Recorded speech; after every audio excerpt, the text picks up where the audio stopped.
DJ Holy Vogue. Yo. You're locked into Point 5 Creative Studios, where Africa's stories aren't just told, they're produced. News, politics, entertainment films that move the continent. We bring the truth, the fire, the creativity. Your world, powered by African storytelling. Point 5 Creative Studios. Point 5 Creative Studios. Point 5 Creative Studios. Point 5 Creative Studios. Point 5 Creative Studios. Hallelujah! Hallelujah! Chokutanga ndatenda pamusoro mufundisi wedu vatungamirira shoko nevatungamiriri veivhangeri. Ita kuti ndisvike pano inyaya yemukomana akatisiya. Allocation. Murekwa madzivire pamusoro mai madzivire nababa vamadzivire vari kumashure uko. Ine urombo nebasa ramakawirwa naro iri. Muno musabhuku wedu ndivazvitambo nai. Pamusoro esabhuku wazvitambo akusi kwachiita rumbira here. Komukomonga hapo panoenda.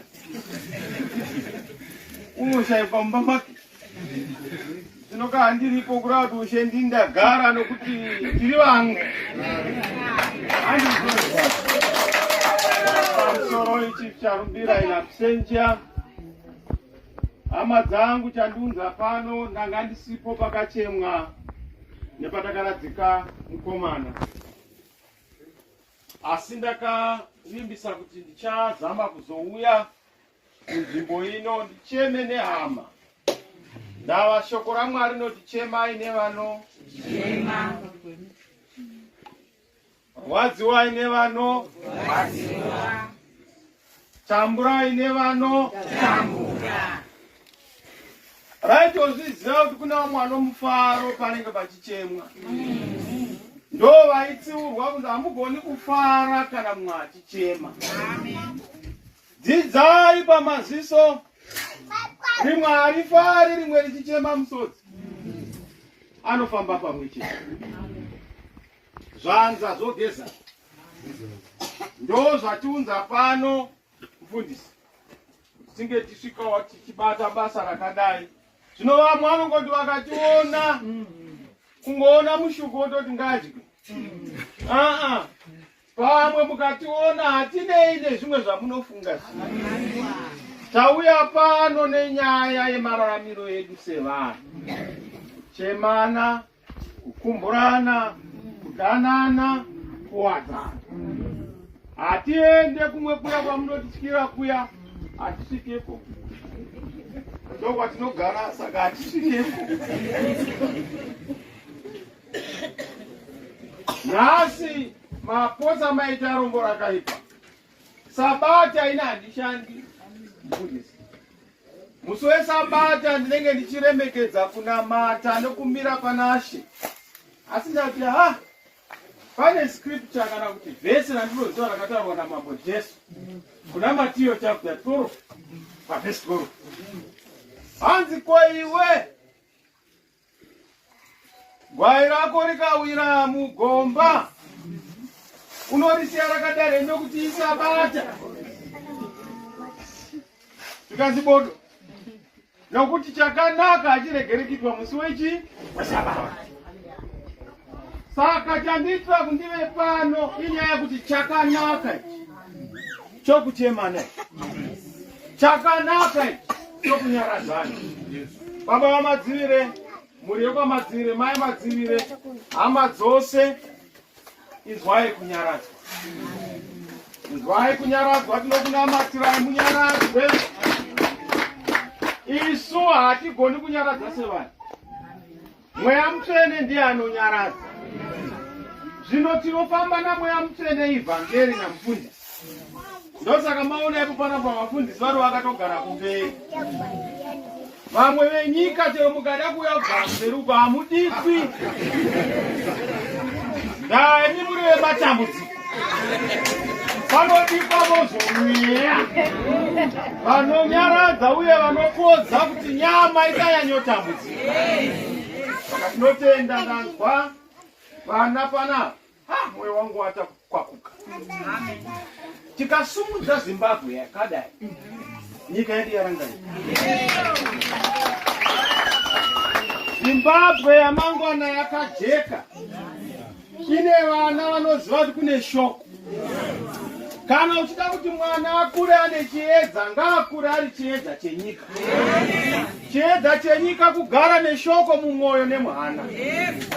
Vana ngatisavadzidzisa zverima.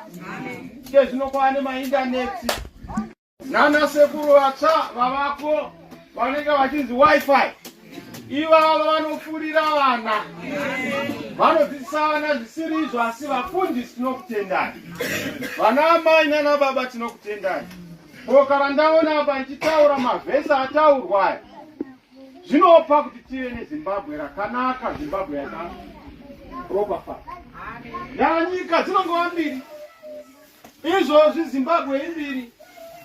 Kune Zimbabwe yatinoda neZimbabwe yatisingadi. Izvozvi chero mukati ndiri kutaura zvokwadi.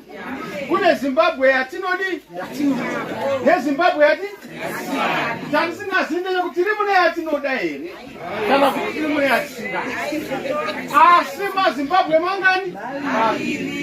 Kouya Zimbabwe yakanaka neZimbabwe yakashata. Handizivi kuti yatiri isu vafundisi yakanaka here kana kuti yakashata. Kouya Zimbabwe yomufaro, kouya Zimbabwe yekutambura. Handizivi Zimbabwe yatiri, asi Zimbabwe ingani? Zvino unozvibvunza uri pauri papo, Zimbabwe yatiri ndiyo here yatinoda kana kuti yatisingadi? Ina handigoni kutaura izvozvo. Nhasi tichichema hatiuyi kuzotaura zvematongerwo enyika. Asi hatiregi kutaura kuti kuri kupisa kana kuchipisa. Kana kuti kwakuda kunaya iko kuchida kunaya. Nokuti adaro taita mari yenhema. Zimbabwe ingani? Yakanaka neyakashata. Yatinoda neyatisingadi. Zvino ini ndinonzwisisa kuti paZimbabwe mbiri Mwari tikavanamata vanokaruka vaticheta neyatinoda. Hazviitwi nemunhu. Mai madzivire mwana wakazorora asingatichemeti netaimo. Tariro yekuziva kuti kudenga kuna Mwari. Mwari ndo vanopa, Mwari ndo vanotora. Ivo vanenge vatendedza murimi. Shoko rataurwa namufundisi Marinzwa kuti isusu tinonyaradzwa kuti tigokwanisawo kunyaradza vari mumatambudziko akasiyana siyana. Isu tine matambudziko amunoziva ini. Chamutawa nhava chamudongori chatinacho. Tinozikanwa nomunhu wese, vafundisi vanotiziva, mapurisa anotiziva, masoja anotiziva, nevamwe vari mumatongerwo enyika nemadzisi anozviziva. Zvokwadi patiri panapa, zvirokwazvo hapana kumira zvakadii. Taona mugwagwa ndikati wamhangara kuti mandikanganwa ndikati handisini. Ndikati ndiani, ndikati handisini. Asi tichidzokera kune umwe ndinotamba nawo ndorati mugwagwa wakamhangara kuti makanganwa mugwagwa wepachitambo. Makanganwa mugwagwa unoenda kwacharumbira. Uri kumhangara mugwagwa. Ameno kana zvipatara zviri nani? Ameno zvitoro kana zviri nani? Ameno zvikoro kana zviri nani. Ameno kana mbeu yakasvikawo kuna. Ameno kana zvigamuna kudzimba. Ameno kana chingwa muchidya zuva nezuva. Ameno kana mazai munawo zuva nezuva. Ameno kana mafuta munawo. Ameno.